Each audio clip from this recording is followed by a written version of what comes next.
Prime Minister Narendra Modi has reviewed the status of human resources in all departments and ministries and has instructed that recruitment of 10 lakh people be done by government in mission mode in next 1.5 years.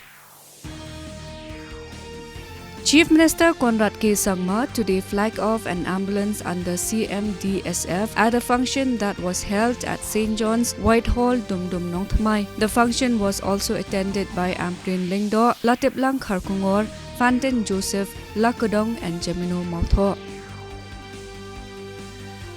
Meghalaya Disaster Management Minister Shillong on Monday said that he will hold a review meeting on the Umyam Dam Bridge, which is said to have crossed its lifespan. The employees of Maumlo Chera Cements Limited under the banner of Maumlo Chera Employees Union today staged a protest rally in front of the office of MCCL in Shillong, demanding regular salary, speedy and regular functioning of plan and voluntary retirement scheme to those willing. The centre today cleared the Agnipat scheme for recruitment of youth in the armed forces. Under the scheme, recruits will be granted attractive monthly package with risk and hardship allowances as applicable in the three services apart from the other benefits.